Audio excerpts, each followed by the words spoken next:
Good day, everyone, and you're welcome to our second video of the HLTWHS002 unit, which is work safely, safe work practice in health industry. Today we are going to be going forward on our PowerPoint. Today we are going to be starting with infection control. Of course, when we are working safely in our healthcare industry, there is a lot of infection related to our job that we are likely to be working with. But if we don't really understand how to support ourselves or how to actually protect ourselves against any of this infection, it can be very costly, particularly to the elderly or even the people in our care. So what exactly do we mean by infection? Infections is a disease caused by invasion of pathogen into our body. For infection to occur, an organism must probably enter our body. Once they enter the body, they start to grow or multiply, and at the end of the day, they cause a lot of damage, or they cause issues for our body. So in order to avoid such, we need to always think of how to protect ourselves. Some of the mechanism of infection include, or how infection can be transformed include contact transmission. Contact transmission can be direct, probably by touching someone, or indirect by maybe someone sneeze onto the wooden or onto the platform, and someone else while walking on the same platform they touch it. Or even, let's say you are working in the nursing station, and someone that has not been actually looking after themselves with regards to infection control has already used that particular system. If we go there and we start tapping on it, indirectly we can contact infection. Another is from droplet. If someone sneezes, that is why they always advise us to have this sneezing or coughing ethics. MRSA is a very contagious contact as well in the health industry. Some of the common transmission can also include airborne, waterborne, or foodborne. Some of the mechanism, airborne, for example, what happened during COVID-19, we can easily relate that to airborne infection, while waterborne might be infection that we can contact through water, while food as infection that can gain access into our body if we consume some particular food item. Vector, which are biological, or malaria, can also infect our body, and even the mechanical, which like the household fly, some people will call it SSF fly. They can contaminate, or they can move probably because they move around, they fly around. Sometimes they can they might have fly and step on something that can easily affect us, and when they come into our house, maybe they touch our food, then with that they can easily contaminate our food with infections. So how can we save ourselves, or how can we save our clients from this infection? We can save them by identifying the risk of this infection. What are those things that they are likely to affect, or how do they actually affect our client or ourselves? This is called the potential of the organism to infect. If we know them, we should try to identify what are those things that this particular infection or infection material or infection organism are likely to actually affect. Their mode of transmission, is it through water, is it through air, is it by direct contact? What is their mode of transmission? The standard of workers or client personal hygiene, how are we looking after ourselves? Just as I said earlier, if someone is using the laptop or even the computer system in the nursing station and they have not been looking after their personal hygiene or even hand hygiene properly, they can easily spread it to us. Why they can even spread it to the clients. Maybe during shower now, if you are doing ADLs, because of the time, some of the carers, they won't actually change their gloves every time, or once. The law says that if you are to use a glove, you only use one glove for a client. But because of the time, some of the carers or some of even people that we are working with, they will just try to do all the necessary shower without changing this glove, and this can actually lead to a lot of infection to our clients as well as ourselves. And the level of workers of the client understanding, the level of our understanding also go a long way. If we identify or we notice this with our staff member, even if they are new, we should try to support them by enlightening them of the implication of not changing the gloves appropriately, and we should support them in doing the right thing. Standard precaution is one of the main ways by which we can control infection. Standard precaution include hand washing, personal hygiene, the use of PPE, appropriate handling of waste, safe food handling, appropriate cleaning techniques, as well as appropriate needle handling. All these has to do with how we do or how we support our client. We have 5 moments that we expected to do our hand hygiene, our hand washing stage. This include before and after procedure, before and after we touch a resident, and after we touch their surroundings. We need to always go through and wash our hand properly. And PPE can include gloves, safety vests or gowns, the apron, depending on where you are working. All these are the PPE.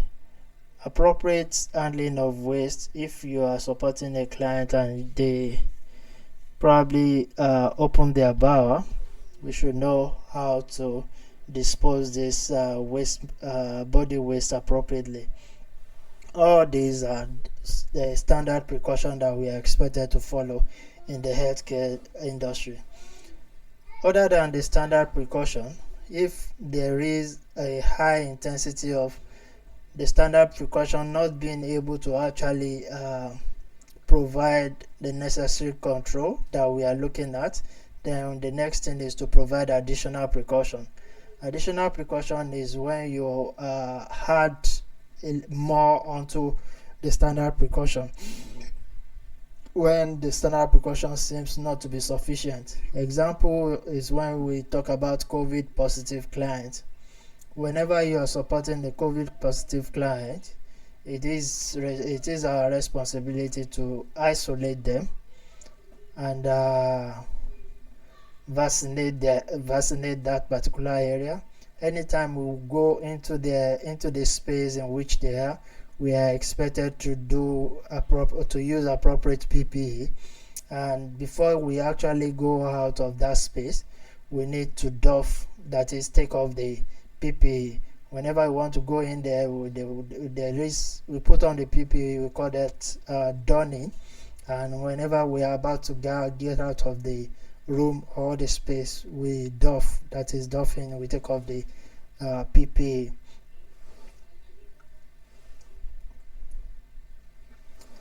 Personal safety. When visiting a client at home, it is very important that we look out for our own safety, particularly some of us that at the end of this course will be working in home care and disability sector. There is a high percentage of visiting clients at home, and if you happen to be in this situation, there are a few things that you need to ask yourself before actually going in there. Some of the questions include: do you know the clients very well? Do they in any chance take any form of alcohol or drugs, or are they having mental health challenges? These are some of the risk assessments you need to carry out before engaging them. You look at the time. Is it dark? Is it night period? If it is night period, what are you going to do? Do they have some visuals animal like dogs or any other animal that are likely to be danger? And how dangerous is that particular environment? You need to always review this before you actually go in and support your client. If you can be rest assured that there is no problem, then you can of course attempt to support them appropriately. When you are doing it, you need to always follow the organization policies and procedure. If you are actually supporting someone, park under a street light so that everyone can see you, as well as you seeing your the environment in which you are. Have your key ready whenever you are leaving the client house, and even carry what they call personal alarm. Most of the time, of course, for most people that work in mental health and domestic violence environment, there's this personal alarm that before you depart your organization, you have to sign in and you have to check it whether it's working. And if you are in any form of problem, once you press it, it goes to mostly a security organization. They will call in to check in how you are doing, if you need any form of support, and if you said yes, then they will activate the appropriate support that is needed. Never park in a client's driveway, because someone else might want to come in or they want to go out. So just park on the street so that you have access even if you need to leave the place. The Work Health and Safety Act 2020 tells us more about how to work safely in an environment, and the objective of this particular act is to promote and secure the safety and health of a person in the workplace. According to the Work Health and Safety, of course, people that are operating business, they call them PCBU, that is person undertaking business, that is person conducting and undertaking business. These are your employees, and it is the responsibility of employee to always provide a safe working environment for all people that are even having access to that environment. So the purpose of the regulation and law includes HCare Act 1997 include the quality of care principle and the HCare accreditation standard. The purpose of this particular regulation is to provide quality of care to older people who are accessing the HCare services, and also to provide the providers and the workers with the appropriate information on how to achieve to how to provide this particular care. Different state and territory have their own OSH legislation, that is occupational health and safety legislation, and the purpose of it is to promote and protect the safety of all people in the workplace, just as I've said earlier. Infection control guideline is to provide organization and worker with a frame that they are expected to work that will keep them safe, while manual handling guideline helps in preventing injury experience as a consequence of manual handling that we are likely to be engaging in. But as far as we are following the appropriate guideline, we will be safe, because this provides us with a safe way of doing our job without hurting ourselves.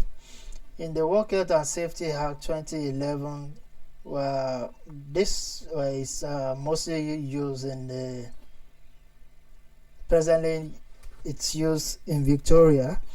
It came into effect in January 2012, replacing the Occupational Health and Safety 1984.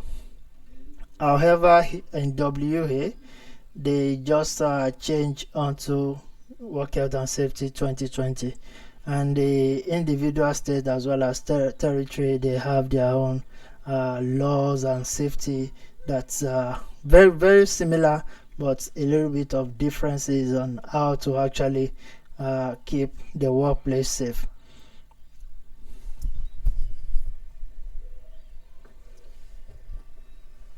So in this act, or in this Work Health and Safety Act, the employer and the management has a particular responsibility that they are expected to provide. Just as I've said earlier, person conducting and undertaking business, that is PCBU, usually the employer or the management, they are to provide a safe working environment for everyone. They are also expected to provide a safe equipment that is well maintained and fit for purpose, that is fit for use. They are also expected to ensure and implement work health and safety policies and procedure. Likewise, providing appropriate training for the staff members. They are expected to communicate responsibility and document issues as well as action that needs to be taken.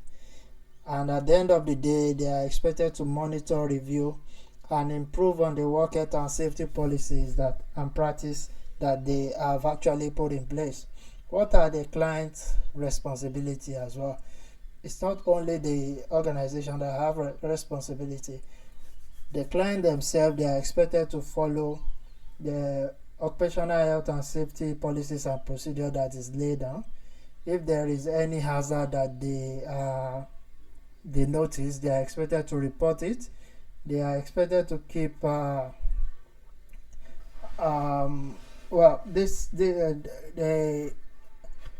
employees, that is we that we are working in this environment, we need to follow the organization policy and procedure, report hazard, keep up our training, and not to act in a way that we harm others in any way. And if by any chance, or either knowingly or unknowingly, this is not done, there is a very big penalty that someone that breached this particular law is likely to face. Breaching your duty of care. So duty of care is what we are expected to do, and in any way, if we breach it, or you did something that you should not do, or your action caused harm to others, that means you fail to do something that you are expected to do, and probably we need to report this immediately if that is the case.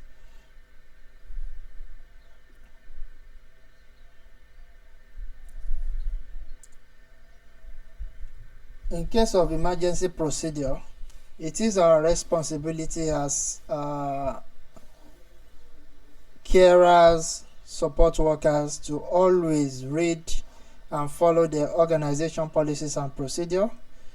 And in residential and community care, the knowledge of the procedure for fire is also very crucial, because we are actually working in the community. We don't want to go into someone's house and being in that kind of environment whereby there is need for emergency and we don't know what to do. So we are expected to always understand what is required in our organization with regards to emergency. Some of the emergency signs include the yellow poison, emergency equipment, sharp in this area, radioactive, and so on. So we just need to familiarize ourselves with all these emergency procedure or emergency signage in order to keep ourselves safe. During fire evacuation procedure, we are expected to assess, alert, evacuate, power, ring, count, and report. What is this? AAEPRCR. Assess the severity of the fire. How strong is this fire? Is this something that we can assist to extinguish? If not, we should not do it. And once we assess it, the next thing is immediately warn everybody about that particular fire. Once the alarm is shouted, we need to evacuate ourselves from the danger area. Power off, turn off the power if safe, also to do so. And once we are out in the safe, we should call 000. Check whether everybody is here by doing the roll call. That is, everyone that happens to be in that particular environment. Check whether everyone is present at the muster point. That is where you go during any fire or even during fire drill, and report as soon as possible as is practicable with your particular organization and the job that you're doing. The client fire safety advice in their home include: they are expected to install smoke alarm. Make sure that the smoke alarm works effectively by testing it regularly. Understand and always maintain electrical safety. Emergency contact list should be available and near the phone or even the bed that people that are working in the community can easily make use of. We should stop or encourage them to not smoke in the house. Even if possible, they can stop smoking. All hazardous material, either chemical, gas, cylinder, should also be labeled and stored appropriately. Fire extinguisher should be up and running. They should be tested and confirmed that is up to date. Evacuation plan should be also be in place so that even in case of fire, the people that are working in the community or in that particular house, they know where the master point is. The next thing we'll be talking about is manual handling. What do we understand by manual handling? Manual handling is any activities that required us to use force, exerted this particular force on a person, whether we want to lift an object, lower, push, pull, carry, or otherwise, or even hold or restrain person, animal, or thing. So what can we do to minimize any hazard or risk associated with manual handling? We can do this by assessing our environment, Check your environment to make sure it's safe and you have enough space for you to actually maneuver, that won't allow you to be bending, twisting. If there is any obstruction in that area, please clear the area.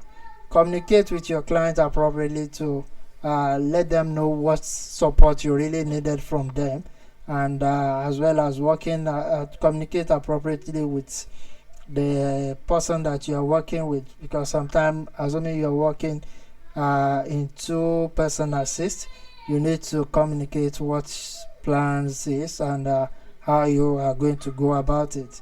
Always check the client care plan before engaging and trying to support them. Know your own capability. Don't do what is out of your scope. If you need any assistance, please ask for help. Gather and use appropriate equipment if you are trained to do so. Check the equipment and know that they are actually working very well, and see if you have the capacity to actually move a load before you move them. Always think about your back. Don't try as much as possible not to twist it, not to bend it, because there is a lot of injury associated with back. So in healthcare sector, we should always think about maintaining and supporting our back. The following are the principles that you need to follow while you are looking after your back. Maintain the natural curvature of the spine. Maintain the upper body alignment. If you are lifting any load, bend your knees, not your back. Try to push your bottom out. Face forward and hold the load close to yourself. These are some of the techniques and steps that we take in supporting ourselves, or in actually moving a load which associate with manual handling. This is where we are going to call it for a day today, and next time we are going to, of course, start talking more about our manual handling. Till then, thank you for your time. I'll see you next time. Bye for now.